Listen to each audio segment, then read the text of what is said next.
This happened a few weeks ago. I had just lost my teaching job and needed to get away from the city for a bit. I found a small cabin in the woods and thought it would be perfect to clear my head. I wasn't an expert in the outdoors, but I figured I could manage. It felt peaceful there, surrounded by tall pines and a little lake. I thought nature might help me relax. The first night was just fine. I settled in, admired the old furnishings, and lit a fire in the fireplace. I felt at peace, like I had finally escaped it all. But then, things changed. On the second night, around midnight, I heard something outside. It sounded like footsteps.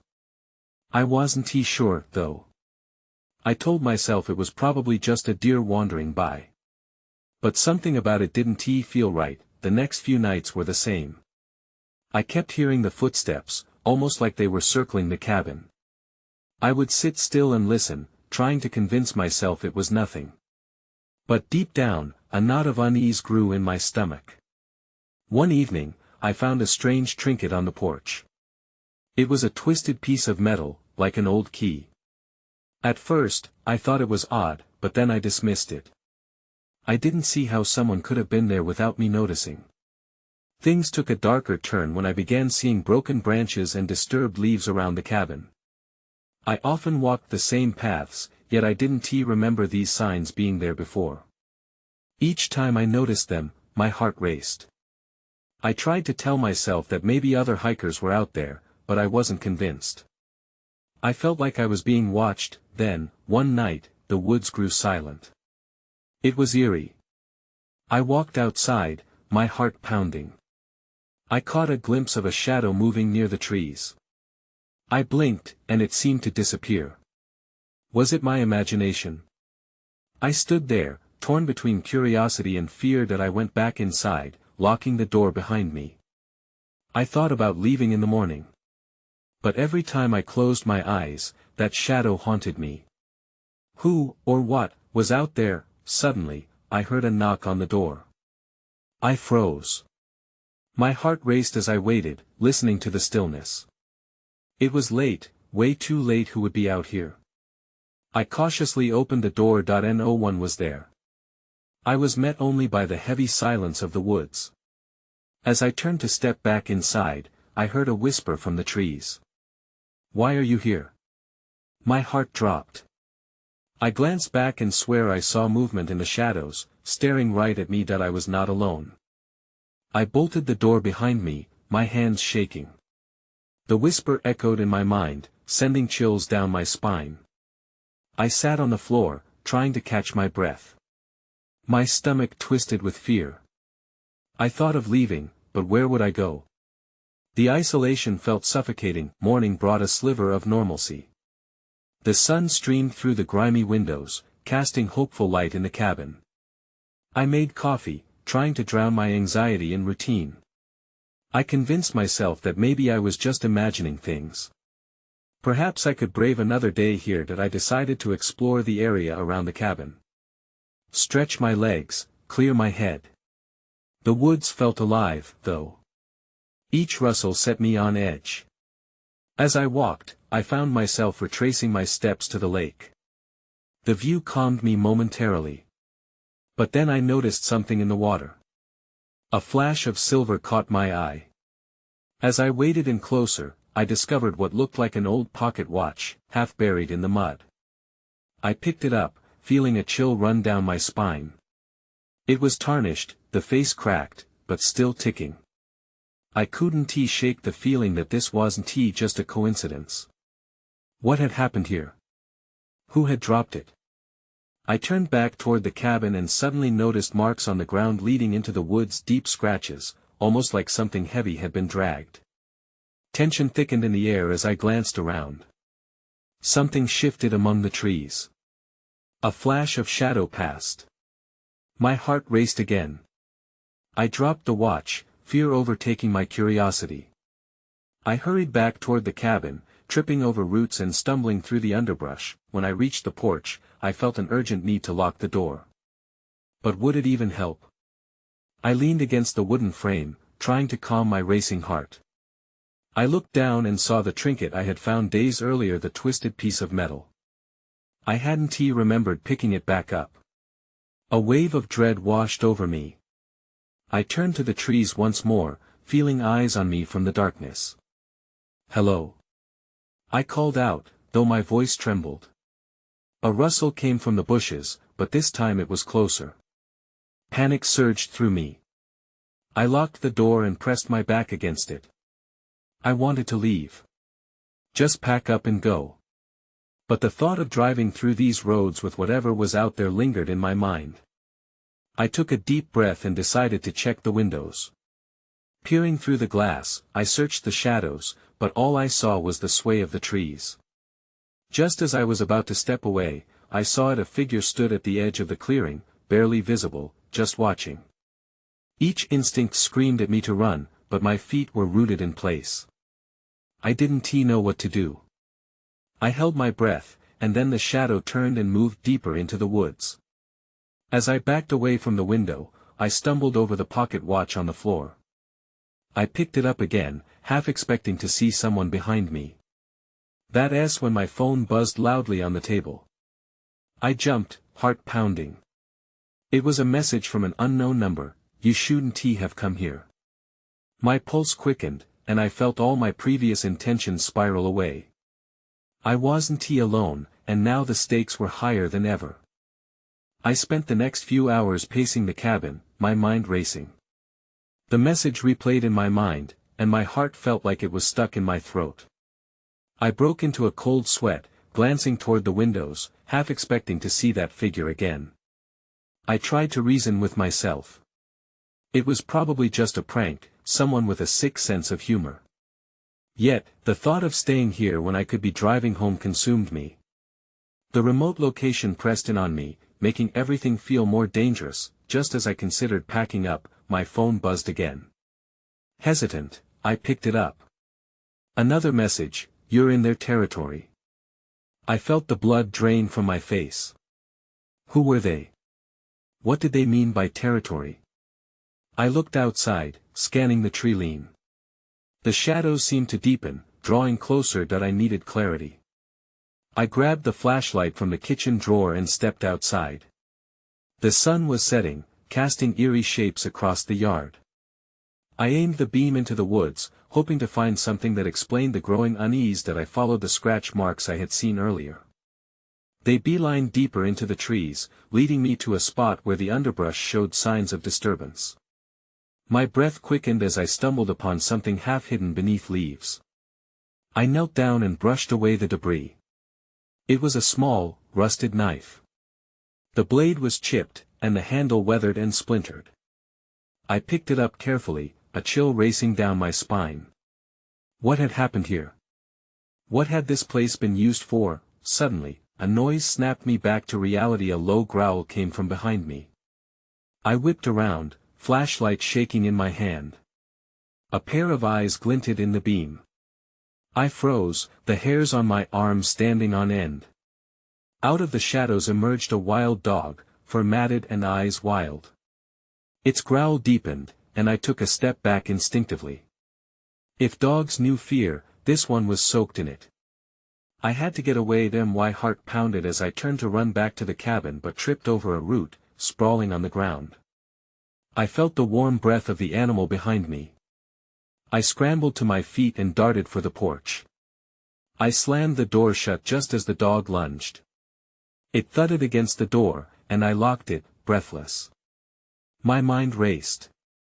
I could hear the barking and scratching on the other side, but suddenly, a new sound pierced the air. Voices, nearby, coming from the woods. That I rushed to the window and peered outside. Two figures stood at the edge of the clearing, illuminated by my flashlight. They were watching, faces obscured by the fading light. I could hear snippets of conversation, just barely making out their words. "They've found it," one said. My stomach dropped. What had I stumbled into? The dog continued its frantic attempts to get in, but I couldn't take my eyes off those figures. I felt trapped, caught between the rising chaos outside and the unknown that lingered just beyond my reach. Now I understood: this wasn't just a retreat. It was a trap. I pressed my back against the cabin door, heart racing. The dog had stopped barking, but I could still hear it sniffing along the porch. The two figures remained at the edge of the trees, whispering to each other, and my mind raced with possibilities. Who were they?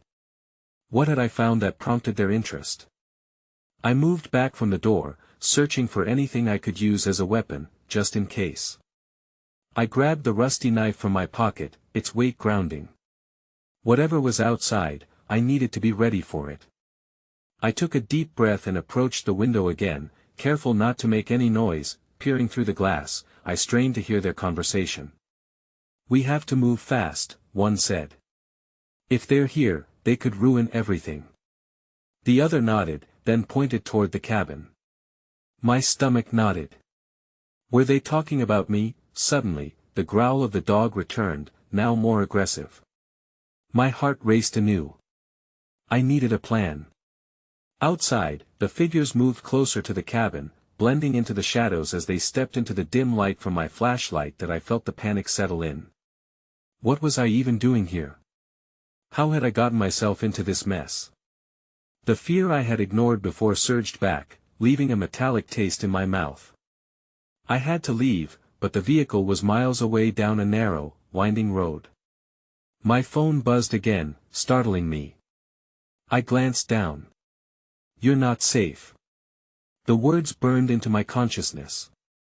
Before I could comprehend them fully, my gaze shot back to the window. One of the figures was looking straight at me, eyes reflecting the flashlight beam. I jumped back, adrenaline flooding my veins. It felt like a predator had locked onto its prey. I searched the cabin for a way out. The back door led to the woods, but I'd just seen one of the figures there. The only other option was to stay put and hope they lost interest, but I couldn't shake the feeling that they were closing in. Then I noticed my backpack near the table. In it lay my phone charger and a few random supplies, but it was also where I kept my car keys. If I could just get to the backpack, I could at least make a run for it if things escalated. With careful movements, I slid across the room, staying low and out of sight. My heart thundered in my chest. Each step felt monumental. As I reached the bag, I strained to hear the voices outside. They seemed to be arguing now, their whispers rising in intensity. Then something shifted. A loud crash echoed from the porch, followed by a series of frantic barks. The dog had found a way inside. My breath caught in my throat, and panic shot through me. I fumbled through my backpack, locating the keys just as the cabin door slammed against the wall. I spun around, ready to confront whatever came next. The back door was my only escape. I had to take the risk. I bolted for it, breathless and terrified, just as the wild dog barreled through the doorway, its eyes wild with fear and excitement. Before I crossed the threshold, I heard the figures calling out, their words distorted by distance. "Don't let her escape." That's when I saw a glint of silver in the grass leading away from the cabin, something I hadn't noticed before. I hesitated, torn between the door and the mysterious object, my pulse racing. My choice would define everything. Then darkness enveloped me. The first thing I noticed when I came to was the chill in the air. I lay flat against the ground, the damp earth seeping through my clothes. My heart pounded as I struggled to remember what happened. Memories of the figures chasing me flooded back, frantic whispers, the crash of the door, and finally, the dark space that swallowed me. I opened my eyes, blinking against the dim light. I was behind the cabin, partially hidden by the thick underbrush. Panic surged when I realized I was still vulnerable. I quickly scanned the area. The figures were nowhere in sight, but that didn't mean they weren't close. I could hear the rustle of leaves and the distant bark of the dog, a reminder that chaos was just a heartbeat away. That I slowly pushed myself up, my limbs heavy with dread. I glanced toward the direction of the strange glint I had seen earlier. Half buried in the grass was a metal object, an old pocket watch, tarnished and worn, its glass cracked but still intact. I inched closer, curiosity gnawing at me despite the danger. What was it doing out here? As I picked it up, a sense of foreboding washed over me. It didn't feel like a random find. It felt important, almost like it was meant for me. I flipped it open. The hands were stuck at 7:10, and engraved on the inside cover was a name, Elena. Who was she? I didn't have time to dwell on that. I heard voices again, growing louder. She can't have gone far, one said, frustration evident in his tone. My pulse quickened. They were coming for me. I had to move, clutching the watch tightly. I darted into the woods, choosing a path that would take me away from the cabin. The ground was uneven, roots snaking underfoot, but I kept my pace quick. Then I heard footsteps behind me, heavy and determined. I couldn't tell how far back they were, but every instinct screamed that I needed to get away. Branches scratched at my arms, and I stumbled, gasping for breath. I pushed on, my mind racing. Why were they after me? What did they want? With every step, the questions piled up, drowning out everything else. Suddenly, I heard the low growl of the dog again, closer this time. My heart sank. It must have picked up my scent. I couldn't risk running into it on top of those figures. I slowed, peering through the thicket, and caught sight of a clearing up ahead.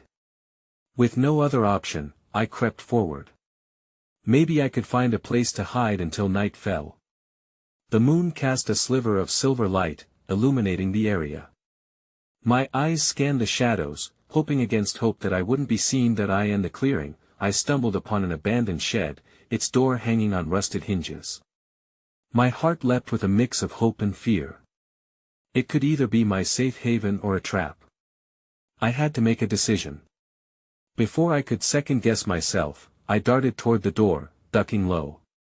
Just as I slipped inside, I paused. My heart thundered louder than before. I knew I couldn't stay still for long. But all at once, I heard a noise from behind me, the unmistakable creak of the floorboards in the shed. I wasn't alone. My breath caught in my throat as I turned slowly, trying to be as quiet as possible. The shed was dark, the air thick with dust and the unmistakable scent of decay.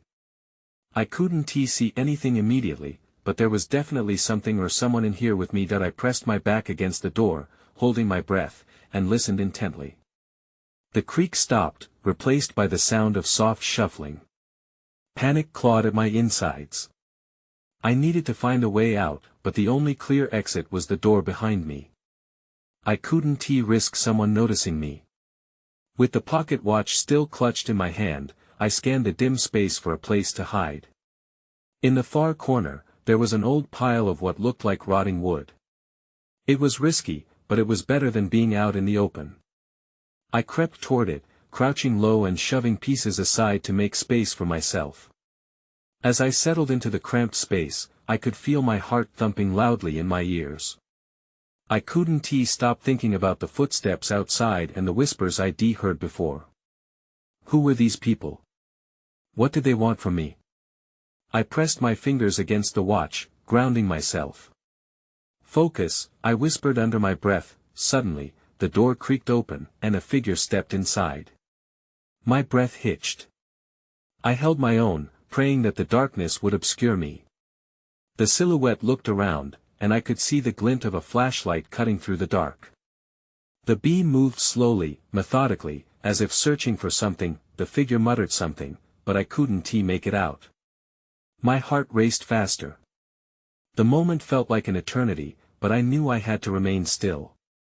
Any sudden movement could give me away.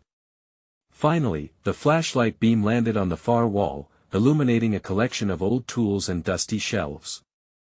They seemed to relax slightly. Relief mixed with dread in my gut. Was this person working with the figures from before or just another lost soul? The figure moved deeper into the shed, giving me a moment to breathe. I dared to peek out from my hiding spot. It was a young man, probably in his 20s, with tousled hair and an anxious look. He rifled through some boxes, clearly distracted, yet I could sense a tension in his posture.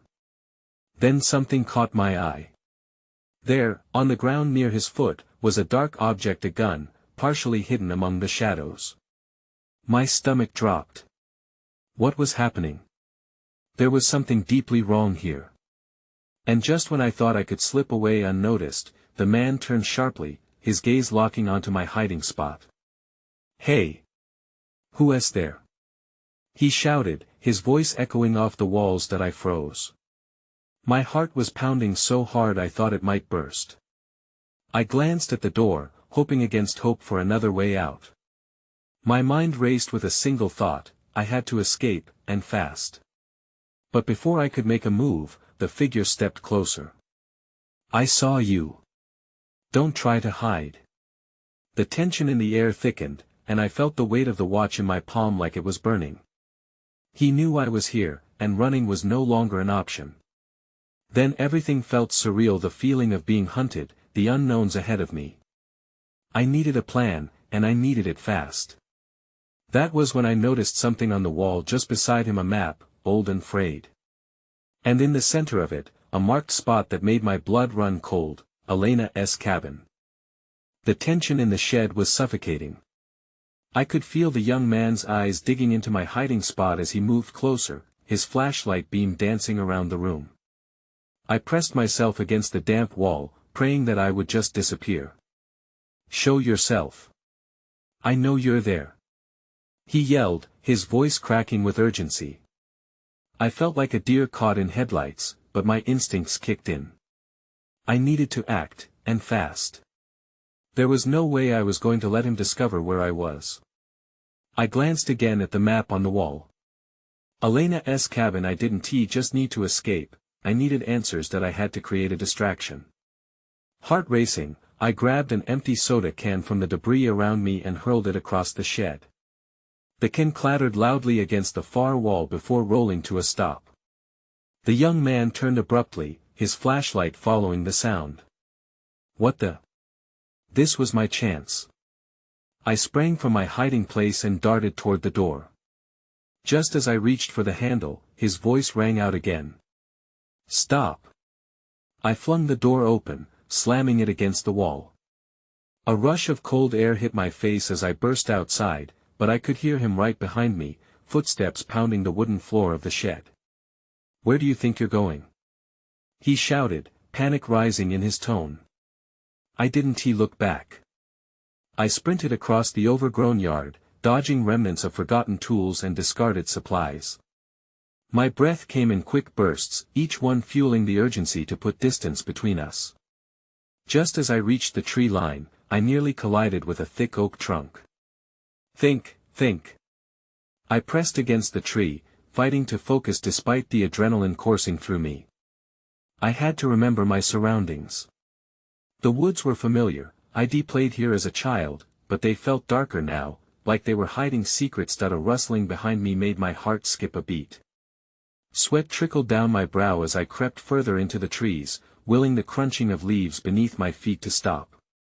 I had to get away, but I was also desperate to find out what was really happening at that cabin and who that man was. He was still shouting, searching for me, his voice echoing through the trees. That gun. My stomach twisted at the thought of it. Had I stumbled into something much bigger?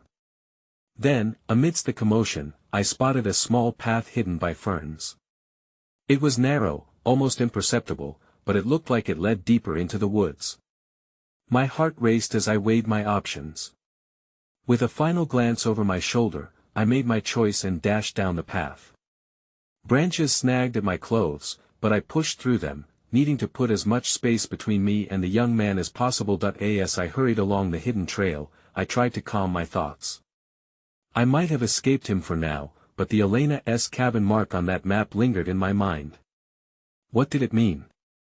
Why was it so significant? That's when I heard heavy footsteps following me, much closer than before. Someone was chasing me. I sprinted down the narrow path, the trees closing in on me like sentinels. The sound of footsteps grew louder, crashing through the underbrush behind me. I pushed myself harder, fear propelling me forward. My mind raced with questions. Who was he? What did he want? My thoughts kept circling back to the map and the mark for Elena's cabin. It felt more vital now than ever. It had to mean something, something that connected to this man hunting for me, just then, I stumbled over a root and tumbled to the ground. My palms hit the dirt, and pain shot through my wrist. I glanced back, realizing my fall may have given him an advantage. I hurried to my feet, wincing but forcing myself onward, praying I could lose him in the trees. The path began to widen, and through the gaps in the foliage, I spotted a clearing ahead. If I could make it there, I might find a place to hide. My chest tightened as large shadows loomed over me. The trees seemed to batten down, making it harder to breathe. As I emerged into the clearing, I stopped short. In the center stood a dilapidated cabin. Its windows were shattered, and the roof sagged under the weight of neglect. I was struck by the eeriness of it all. Was this Elena's cabin? I felt drawn to it, but a surge of panic reminded me of the footsteps still pounding behind me. "Where are you?" he yelled, sounding more desperate. It only fueled my instinct to hide. I rushed toward the cabin, glancing over my shoulder to see how close he was. Just as I reached the porch, I caught movement from the corner of my eye. There, half buried in the foliage, was an old trapdoor. My breath caught in my throat. It looked just big enough for me to squeeze through. "Come on!" he shouted again, and his footsteps grew even nearer. Fear pulsated through me. I didn't have time to think. I whipped open the trapdoor, its rusty hinges creaking in protest, and slipped inside. The darkness enveloped me, and I landed softly on a layer of dust. I quickly closed the door above me, muffling the sounds of the outside world. I sat in the pitch black, my heart racing, every noise amplifying the tension in my chest. Then I heard it. His footsteps stopped. Silence hung heavy in the air. Had he lost me? I strained to listen, but the only sound was my own breathing. I could barely make out the shapes of old crates and broken furniture. I needed a light. Groping around, my hands brushed against something cold and metallic. I fumbled to pull it closer, revealing an old lantern. With a spark of hope, I reached for the matchbox nearby. My fingers trembled as I struck the match, and in the flickering light, I noticed something glinting at the back of the room. It was hard to make out, but it looked like a small leather-bound journal that I had to know what was inside. I was already in too deep, and who knew how long I'd stay hidden here. But first, I needed to ensure that he was truly gone. Just then, the floorboards creaked above me. My breath caught again.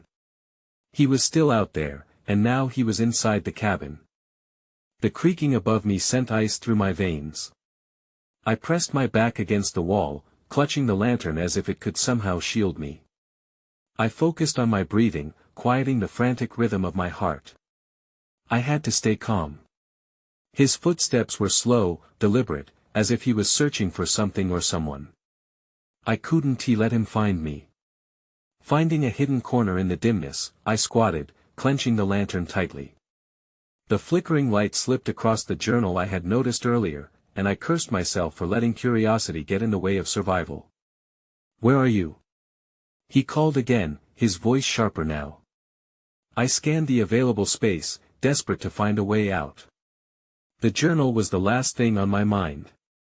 All I could think was how to escape. Suddenly, the floorboards above groaned again, and I could hear him pacing back and forth, still looking for me. I tried to listen carefully, hoping to catch a hint of his location. The oppressive darkness made it difficult to discern anything. That I took a breath and focused on my surroundings. The space was cluttered, maybe I could find something useful. I started rummaging through old crates, trying to be as quiet as possible. My fingers brushed against something hard and flat. It felt like a metal box. Gingerly, I pulled it out. I needed a distraction. Before I could even think twice, I flipped it open. Inside was an assortment of tools: rusty pliers, a hammer, and what appeared to be a flare gun. This could work. Clutching the flare gun, I scanned for an exit. There was no way I could stay here while he poked around above me. I needed to create a diversion.